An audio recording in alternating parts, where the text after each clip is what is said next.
কবরের আওয়াজ শুনতে পাচ্ছেন না মানে কবরের আওয়াজ হচ্ছে না, কবরের আযাবের আওয়াজ হচ্ছে না। যেই লেভেলের সূক্ষ্ম আওয়াজ কবরের আযাবের আওয়াজ, ওটা শোনার সক্ষমতা পৃথিবীর কোনো মানুষের না থাকলেও, পৃথিবীর তৈরি করা কোনো যন্ত্রের না থাকলেও আল্লাহর সৃষ্টিজীবের আছে। আল্লাহর সৃষ্টিজীব শুনতে পায়, প্রভাব দেখতে পাবেন, শুনতে পাবেন। হাতির আওয়াজ শ্রবণের ক্ষমতা মানুষের চেয়ে কয়েক হাজার গুণ সূক্ষ্ম। ভূমিকম্প হওয়ার আগে হাতি শুনতে পায় যে হ্যাঁ নিচে কম্পন শুরু হয়েছে, আওয়াজ শুনতে পায়। আপনি শুনতে পাবেন না সে আওয়াজ, তো শুনতে পাচ্ছেন না মানে নাই। আপনি যখন রিমোট অন করেন ওর মধ্যে থেকে আলো বের হয়ে এসিতে গিয়ে লাগে, তা আপনি তো চোখে দেখেন না যে কোত্থেকে আলো বের হলো, কোথায় গিয়ে লাগে। এসি তো ঠিকই বন্ধ হয়ে গেছে, এসি তো ঠিকই অন হয়ে যাচ্ছে। হ্যাঁ, ওই আবার বিজ্ঞান ধরতে পারতেছে কিন্তু আপনি চোখে দেখতে পাচ্ছেন। ওই একই কথা রাসূল সাল্লাল্লাহু আলাইহি ওয়াসাল্লাম বলতেছে যে জিন এবং শয়তানের আলো অল কাইন্ড অফ লাইট, এমন এক প্রকারের আলো যেটা তোমরা দেখো না কিন্তু কুকুর ঠিকই দেখে। ও যখন আযান হয় দেখে তখন চিৎকার করে, ও দেখতে পায়। আর ঠিক নূর, ফেরেশতা যে নূরের তৈরি, এটা পৃথিবীতে আছে, অস্তিত্বশীল, অল কাইন্ড অফ লাইট, এক প্রকারের আলো যেটা তোমরা দেখো না কিন্তু আল্লাহর তৈরি মোরগ সৃষ্টিজীব ঠিকই দেখতে পায়। ফজরে যখন ফেরেশতারা ওঠানামা করে তখন ঠিকই মোরগ চিৎকার করে। সম্মানিত উপস্থিতি, তো আমি প্রমাণ করছিলাম নূরের অস্তিত্ব পৃথিবীতে আছে। এবার দু একটা হাদিস বলে আমার বক্তব্য শেষ করব। বদর এবং উহুদের যুদ্ধের দুই একটা ঘটনা।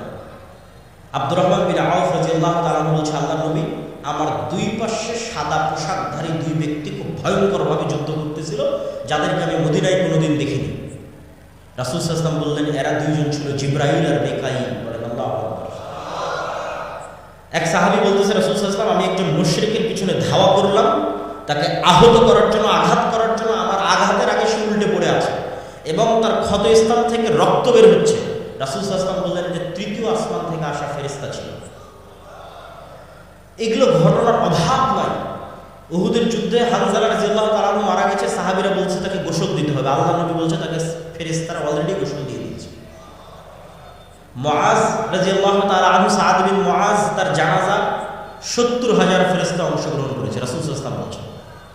জাবের রাদিয়াল্লাহু তাআলা আনহুকে রাসূল সাল্লাল্লাহু আলাইহি ওয়াসাল্লাম বলছেন, তোমার পিতার জানাজা ফেরেশতারা ছায়া দিয়ে আছে। এরকম একদিন মজলিসে, আমি শুধু সংক্ষেপে বলে যাচ্ছি, এরকম একদিন মজলিস রাসূল বসে আছে, একজন ব্যক্তি আসলো, কেউ তাকে চেনে না, অথচ মদিনা এখনো কত ছোট শহর, তখন মাত্র ৭০০-১০০০ মানুষের শহর, সবাই সবাইকে চেনে।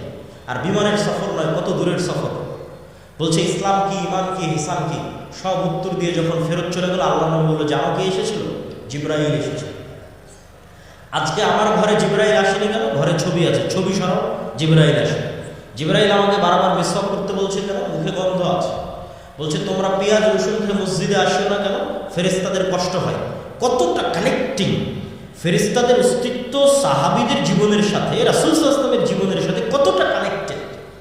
আর আপনি এবার বুকে হাত দিয়ে জিজ্ঞেস করেন, আপনি বিশ্বাসই করেন না ফেরেশতা আছে? এমনি মুখে বলেছেন আল্লাহর উপর ঈমান আছে, ফেরেশতার উপর ঈমান আছে। এবার খালিদ বিন ওলীদের ঈমানের লেভেল দেখেন, ওমর ইবনুল খাত্তাবের ঈমানের লেভেল দেখেন। ওরা তো স্বচক্ষে দেখছে যে যুদ্ধের মাঠে ফেরেশতা যুদ্ধ করতেছে, বদর, উহুদ, খন্দক, হুনাইন যুদ্ধ করতেছে ফেরেশতা। ফেরেশতার যুদ্ধের ধুলা উঠতেছে, ফেরেশতারা আসলে রাসূলের সাথে কথা বলতেছে। কত ঘটনা নেবেন আপনি ফেরেশতা সাল্লাল্লাহু আলাইহি জীবনের, অসংখ্য, অগণিত। সম্মানিত উপস্থিতি, ফেরেশতা এবং শয়তানের অস্তিত্ব পরস্পর বিপরীত। আপনি ফেরেশতাদের সাথে বন্ধুত্ব করছেন না শয়তানের সাথে বন্ধুত্ব করছেন আপনার উপর। আর আপনি যদি বলেন যে আমার ঈমান এত দুর্বল, তারপরেও যদি কোনো উপায় থাকে ফেরেশতাদের অস্তিত্ব বোঝার, তা একটা উপায় আপনাকে দিয়ে যায়। আজকে পরীক্ষা করতে পারেন যে এই পৃথিবীতে আল্লাহর ফেরেশতা আছে, এখানেও ফেরেশতারা বসে আছে। আপনার মায়ের অস্তিত্বের চেয়ে সত্য যে আপনার সাথে ফেরেশতা আছে, আপনার পিতা এবং আপনার সন্তানের অস্তিত্বের চেয়ে সত্য যে আপনার সাথে ফেরেশতা আছে, এখানেও বসে আছে এবং তারা থাকে। একটা এক্সপেরিমেন্ট, একটা পরীক্ষা। ঠিক যদি বিমানের টিকিট থাকে, ট্রেনের টিকিট থাকে, তখন যেমন নিয়ত থাকে যে বিমানের টিকিট ধরতে হবে, ট্রেন ধরতে হবে, সকালবেলা পরীক্ষা থাকলে যেমন নিয়ত থাকে, ওই লেভেলের একদিন নিয়ত করবেন যে কাল সকালে ফজরে আমাকে উঠতে হবে সালাতের জন্য। আর দুনিয়ার কোনো মানুষকে বলার দরকার নাই যে আমাকে ঘুম থেকে উঠে দিও, ফোনেও অ্যালার্ম দেওয়ার দরকার নাই যে আমাকে ঘুম থেকে উঠে দিও। কেন বলবেন মানুষকে? কেন দিবেন ফোনে অ্যালার্ম? আল্লাহর ফেরেশতা তো পৃথিবীতে আছে। আমার কথা বুঝতে পারেননি? আপনি বিশ্বাস কেন করতে পারছেন না যে ফেরেশতা আছে? মানুষকে কেন বলা লাগবে? ফেরেশতাই তো আছে আপনাকে জাগিয়ে দেওয়ার জন্য। রাসূল সাল্লাল্লাহু আলাইহি সাল্লাম বলতেছে, আপনি এইভাবে ঘুমালে আপনার মাথার পাশে একজন ফেরেশতা থাকবে ফজর পর্যন্ত, আপনার দায়িত্ব নেই। তো মানুষকে কেন বলতেছে? মানে পরীক্ষা করেন। ফেরেশতা আপনাকে ফজরে ঘুম থেকে উঠিয়ে দেওয়ার জন্য যে কোনো রাস্তা অবলম্বন করতে পারে, সেটা যেভাবেই হোক। সেটা আপনার বাচ্চা কাঁদার মাধ্যমে হোক, সেটা ঝড়ের বাতাসের মাধ্যমে হোক, সেটা বিদ্যুৎ যাওয়ার মাধ্যমে হোক, সেটা মশা কামড়ের মাধ্যমে হোক, সেটা আপনার কানের মধ্যে ডাইরেক্ট আজানের আওয়াজ ঢুকিয়ে দেওয়ার মাধ্যমে হোক, আপনাকে জাগাবে। ফেরেশতারা পৃথিবীতে আছে সবসময় বিচলমান, কিন্তু আমাদের ঈমান বিল গায়ব নাই। মূসা আলাইহিস সালাতু ওয়াস সালামকে আল্লাহ এটাই শিখিয়েছে যে মূসা, যেই লাঠি দিয়ে তুমি গাছের পাতা পাড়তে, যেই লাঠি দিয়ে তুমি লাফ দিয়ে গর্ত পার হয়ে যেতে, তোমার ওই হাতের লাঠিকে আমি সাপ বানিয়ে দিলাম, যাও। যাতে তুমি শিখো যে দুনিয়ায় মানুষ যা দেখে এগুলোই সব নয়, এরও ঊর্ধ্বে মহাশক্তিমান আল্লাহ আছে, তার উপর ভরসা রাখতে হবে। এটা যাতে মূসা শিখে। কেননা মূসার লড়াই হবে পৃথিবীর সবচেয়ে শক্তিশালী বাদশাহ ফেরাউনের সাথে, অত্যাচারী বাদশাহ ফেরাউনের সাথে। দুনিয়াবি লজিকে এই লড়াই বিজয় অর্জন অসম্ভব। যদি কেউ মূসা আলাইহিস সালাম যদি ন্যূনতম চেষ্টা করতেন আমি দুনিয়াবি মাধ্যমে ফেরাউনের সাথে বিজয় অর্জন করতে যাব, তাহলে ওই যে মন্দির পাহারা দেওয়ার মতো কম্প্রোমাইজ করতে হতো। কোনো রাস্তা ছিল না মূসা আলাইহিস সালামের সাথে, কিন্তু উনি জানতেন আল্লাহর শক্তি সম্পর্কে, আল্লাহর ক্ষমতা সম্পর্কে। ফলত কোনো প্রকার কম্প্রোমাইজ ছাড়া উনি বিজয় অর্জন করেছেন। তো ঈমান বিল গায়ব যেদিন মুসলমানদের মজবুত হয়ে যাবে, মুসলমানদের বিজয় সুনিশ্চিত। কেননা শক্তি ক্ষমতা ফেরাউনের তুলনায় মূসার যত দুর্বল ছিল, আজকের মুসলমানদের অত দুর্বল নয়। আর শক্তি ক্ষমতা আবু বকর, ওমর, ওসমানের, পারস্য রোমানের তুলনায় যত দুর্বল ছিল, আজকের মুসলমানদের অত দুর্বল নয়। দুর্বল কিসে? ঈমানই নাই আল্লাহর উপর, আল্লাহর শক্তি। এটাই তো আল্লাহর উপর বিশ্বাস অর্জন করতে হবে, ফেরেশতাদের উপর বিশ্বাস অর্জন করতে হবে। আগামী 6 ও 7 নভেম্বর আল জামিয়া সালাফিয়া ডাঙ্গিপাড়া পবা রাজশাহীতে সালাফি কনফারেন্স। আপনাদের এখানে মেহমান এসেছে, তিনি তো থাকবেনই, এবং দেশ বিদেশের আরও ওলামায়ে কেরাম সেখানে উপস্থিত থাকবেন। আপনাদের সকলের উপস্থিত হওয়ার উদাত্ত আহ্বান। যাবেন তো ইনশাআল্লাহ? ইনশাআল্লাহ, আল্লাহ কবুল করুন। আর আজকে দাওয়া ইলাল্লাহর মাধ্যমে আমাদের যে বিভিন্ন বক্তব্যগুলো পরিচালিত হয়, সেগুলোর অধীনে এই প্রোগ্রাম আয়োজিত হয়েছে। আমি জানি না স্বেচ্ছাসেবকরা রেডি আছে কিনা। তারা যদি রেডি থাকে, তারা যদি ভিতরে যায় আপনাদের কাছে সহযোগিতার জন্য, এই মুহূর্তে আয়েশা রাদিয়াল্লাহু তাআলা আনহা বলছেন, রাসূলুল্লাহ সাল্লাল্লাহু আলাইহি ওয়াসাল্লাম খন্দকের যুদ্ধ শেষ করে এসে তরবারি রেখে গোসল করেছেন। জিবরাইল আলাইহিস সালাতু ওয়াস সালাম এসে মুহাম্মদ সাল্লাল্লাহু আলাইহি ওয়াসাল্লামকে বলছে, ওয়াজা'তাস সিলাহ, আপনি আপনার অস্ত্র রেখে দিয়েছেন, আমরা তো অস্ত্র রাখিনি। তোমরা অস্ত্র রাখনি মানে? খন্দকের যুদ্ধে মক্কা সহ সমগ্র আরবের অসংখ্য গোত্র একত্রিত হয়ে 10,000 বাহিনী মিলে পুরো মদিনা ঘিরে ফেলেছিল। মদিনার পতন ঘটাতে হবে। তখন মদিনার মধ্যে 3টে ইহুদি গোত্র ছিল, বানু কুরাইজা, বানু কায়নুকা, বানু নাজির। এরা মুহাম্মদ সাল্লাল্লাহু আলাইহি ওয়াসাল্লামের সাথে লিখিত চুক্তি করেছিল যে আমরা এক থাকব, ধোঁকা দিব না। কিন্তু খন্দকের যুদ্ধের সময় এই 3 ইহুদি গোত্র গাদ্দারি করেছে, মুনাফিক। তো জিবরাইল বলছে, যুদ্ধ তো মক্কার মুশরিকদের সাথে শেষ হয়েছে, গাদ্দারদের সাথে তো এখনো শেষ হয়নি। মদিনার মধ্যে এখনো গাদ্দার আছে। এই সমস্ত গাদ্দারদের মদিনা থেকে বের করতে হবে, তারপরে যুদ্ধ শেষ হবে। আপনি বের হন তাড়াতাড়ি। তো মুহাম্মদ সাল্লাল্লাহু আলাইহি ওয়াসাল্লাম সাহাবীদেরকেও বের হওয়ার আদেশ দিলেন। এবার আনাস রাদিয়াল্লাহু তাআলা আনহু বলছেন, আমরা মুহাম্মদ সাল্লাল্লাহু আলাইহি ওয়াসাল্লামের সাথে, মনে করেন সোনাইমুড়ি বাজার, এই সোনাইমুড়ি এলাকা, এখানে আমরা অভিযান পরিচালনা করার জন্য আসতেছি। তো এখানে অভিযান পরিচালনা করতে এসে আগেই আমার গাড়ির আগেই আর 10টা মোটরসাইকেল যাচ্ছে। তো মোটরসাইকেল যাওয়ার ধুলা উঠতেছে। তো আনাস রাদিয়াল্লাহু তাআলা আনহু বলতেছেন, আমরা বানু কুরাইজা, বানু কায়নুকা, বানু নাজির গোত্রের দিকে অভিযান পরিচালনা করার জন্য আল্লাহর নবীর সাথে যাচ্ছি। তো আমাদের আগে আগে জিবরাইলের বাহিনীর, ঘোড়সওয়ার বাহিনীর ঘোড়ার পদধূলিতে ধুলা উঠতেছে। আল্লাহু আকবার। তো ওরা স্বচক্ষে ফেরেশতাদের উপস্থিতি দেখেছে যে জিবরাইল আলাইহিস সালাম তার সেনাবাহিনী নিয়ে মুহাম্মদ সাল্লাল্লাহু আলাইহি ওয়াসাল্লামের ইসরায়েলের বাহিনীর ঘোড়ার পায়ের আঘাতে উড়ন্ত ধুলা তারা দেখতেছে। তো এবার খালিদ বিন ওয়ালিদ যখন পারস্য আর রোমান সাম্রাজ্যের সাথে যুদ্ধ করতে যাবে, তখন খালিদ বিন ওয়ালিদ দুনিয়াবী শক্তির উপর ভরসা করে যুদ্ধ করবে না আল্লাহর শক্তির উপর ভরসা করে যুদ্ধ করবে? ও তো আল্লাহর শক্তি সচক্ষে দেখেছে। তো ঈমান বিল গায়ব নাই, ঈমান বিল গায়ব মুসলমানদের দুর্বল হয়ে গেছে আজকের যুগে। যদিও এর উল্টাটা হওয়া উচিত ছিল আমার ধারণা অনুযায়ী। আমার এই কথার সাথে কেউ দুমত করতে পারে। আমার কেন জানি মনে হয় যে আজকের সায়েন্স এন্ড টেকনোলজির মাধ্যমে আল্লাহ গায়েবের পর্দা উন্মোচন করে দিচ্ছে। গায়েবের যে পর্দা ছিল, এই পর্দা ধীরে ধীরে উন্মোচন হতে হতে হতে হতে হতে হতে হতে একদম শেষ গায়েবের পর্দা, জীবিতকে মৃত করা, ওটাও আল্লাহ উন্মোচন করে দিবেন তার চালের হাতে।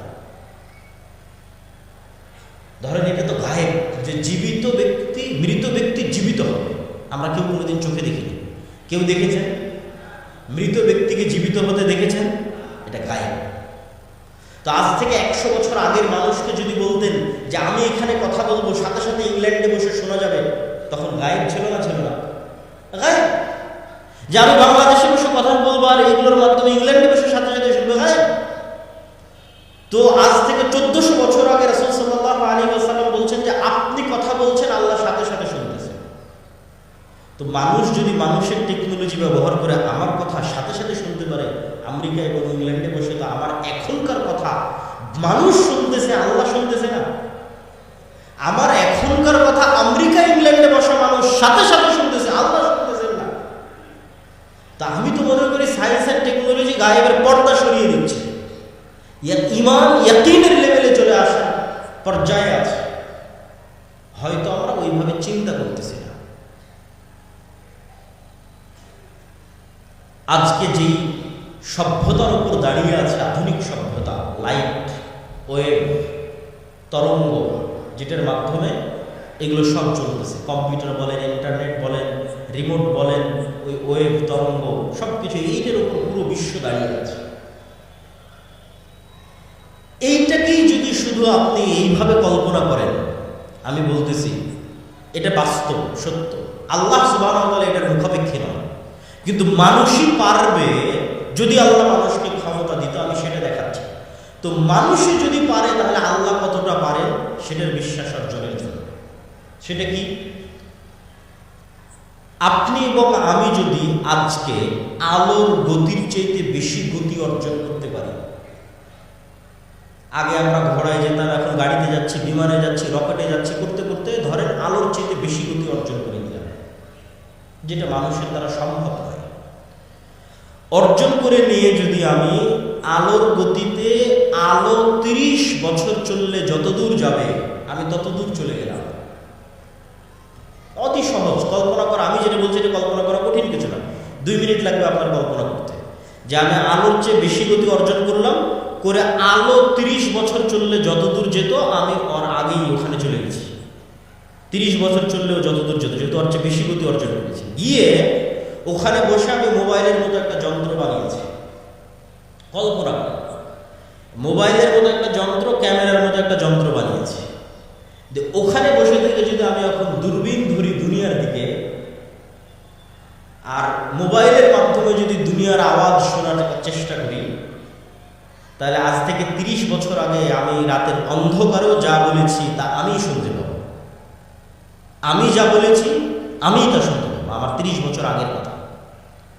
আর যদি দূরবীন ধরি, তাহলে আমি রাতের অন্ধকারে যা করেছি, দিনে যা করছি, যেখানে যা করছি, প্রত্যেকটা জিনিস ঠিক লাইভ যেভাবে দেখা যায় ওভাবে লাইভ দেখা যায়। কেন? এগুলো সব আলোর মধ্যে ভেসে যাচ্ছে। আমার এই চেহারা, আমার কথা আলোর ওয়েভের মধ্যে ভেসে আমেরিকা পৌঁছে যাচ্ছে। তো এইটা 30 বছর চলতে থেকে যত দূর যাবে, আমি ওর আগে অত দূর পৌঁছে গেলে এগুলো সব দেখতে পাবো, শুনতে পাবো। আপনি যদি 1400 বছর আগে চলে যান, তো বদরের যুদ্ধ লাইভ দেখতে পাবেন, যদি ওই লেভেলের যন্ত্র আবিষ্কার করতে পারেন।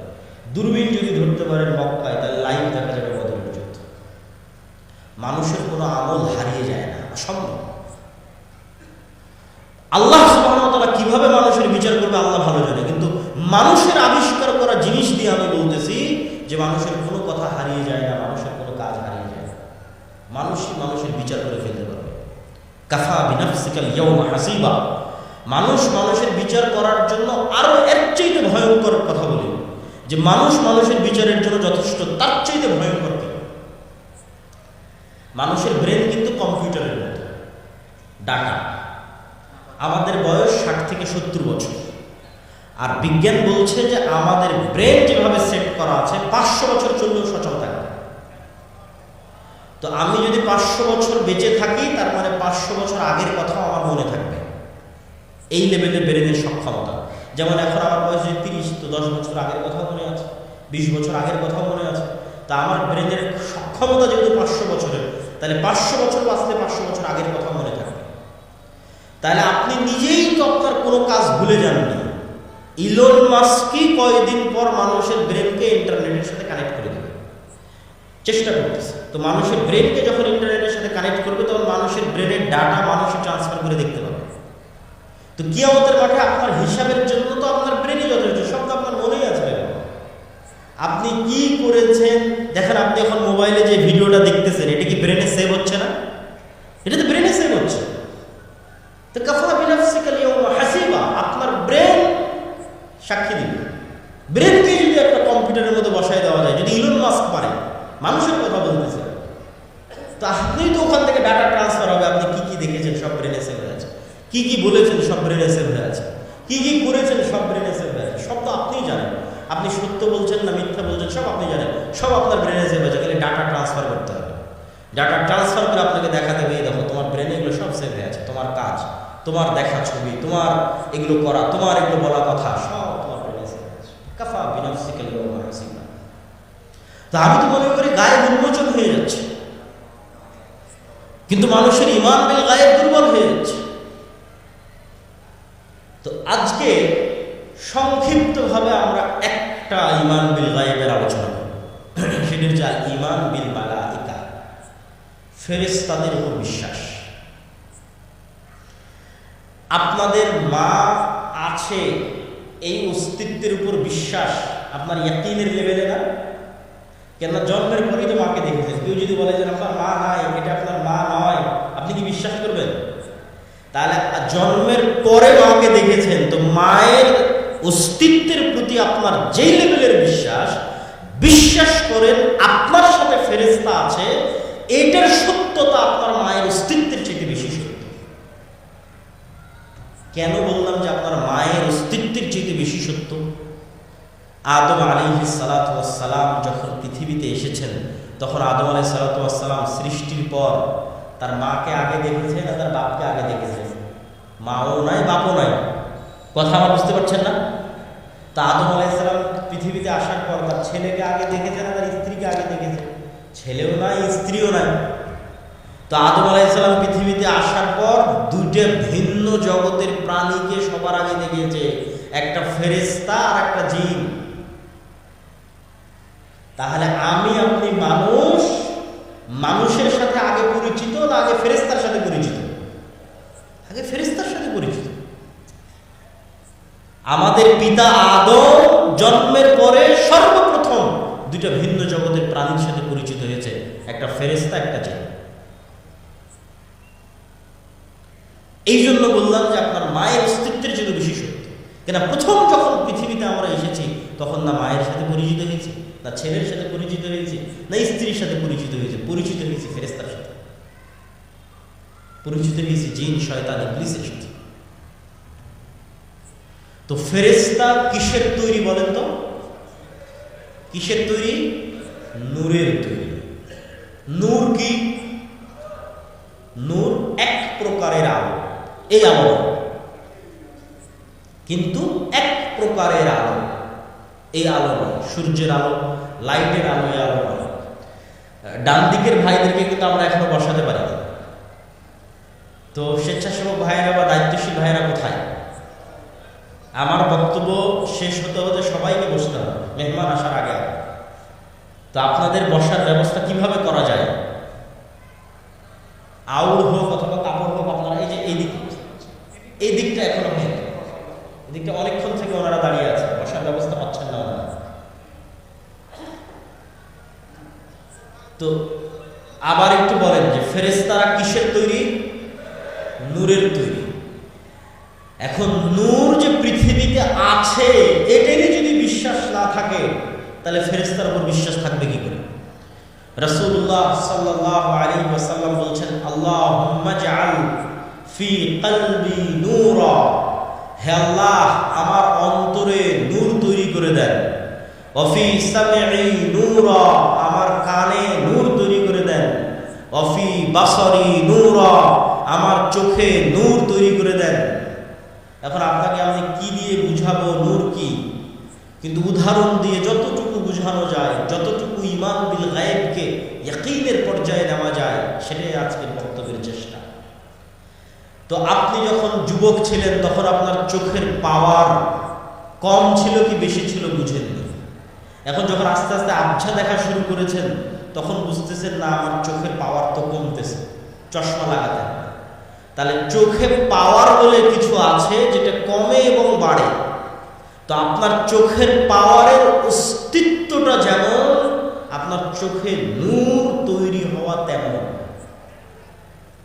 আপনি কানে শোনেন, আস্তে আস্তে কানে শোনা কমে যাচ্ছে, মেশিন লাগাতে হচ্ছে কানে শোনার জন্য। তো কানের শ্রবণের পাওয়ার যেমন, এই লেভেলের সত্য হচ্ছে কানে নূর তৈরি হওয়া। এটা সত্য, এটা অস্তিত্বশীল, এটা বাস্তব। ঠিক কালবে হৃদয়ে নূর তৈরি হওয়া।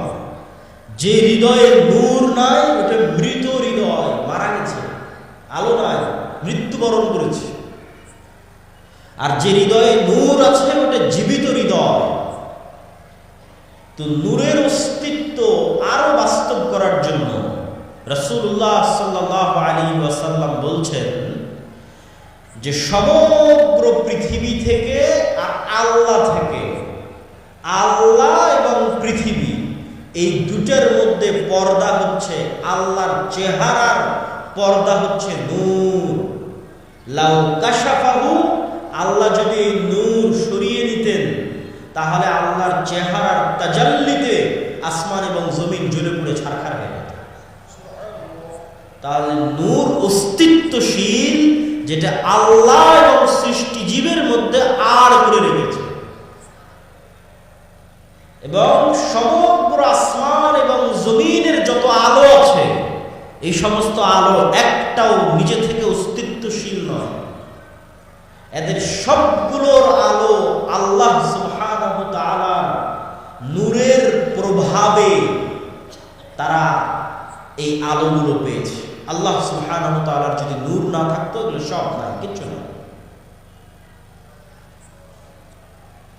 এবং আল্লাহ সুবহানাহু ওয়া তাআলার নূরের মাধ্যমে পৃথিবীর সকল কিছু একটা আরেকটার সাথে কানেক্টেড।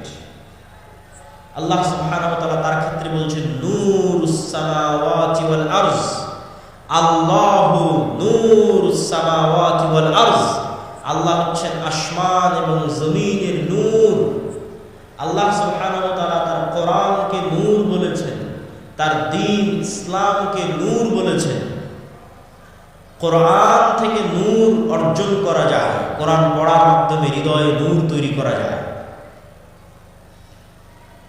নূর পৃথিবীতে একটা অস্তিত্বশীল জিনিস। আপনি বলবেন তাহলে চোখে দেখি না কেন? ফেরেশতা নূরের তৈরি, ফেরেশতা আছে, ফেরেশতা চোখে দেখি না কেন? নূর চোখে দেখি না কেন? এবার আর দুটো উদাহরণ দিব যে চোখে না দেখলেও জিনিস পৃথিবীতে থাকতে পারে তার প্রমাণ। আমরা আমাদের বাসা বাড়ির আশেপাশে যত প্রাণী দেখি, যত সৃষ্টিজীব দেখি, এগুলো সব নিদর্শন। এগুলো এক একটা নিয়ে গবেষণা করলে আপনি নিদর্শন পেয়ে যাবেন।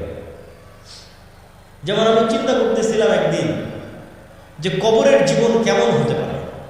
রুহের জীবন একরকম ছিল, রুহের জীবন থেকে ট্রান্সফার হয়ে পৃথিবীতে আসলাম, পৃথিবী থেকে ট্রান্সফার হয়ে কবরে যাব, কবরের জীবনটা কেমন হবে?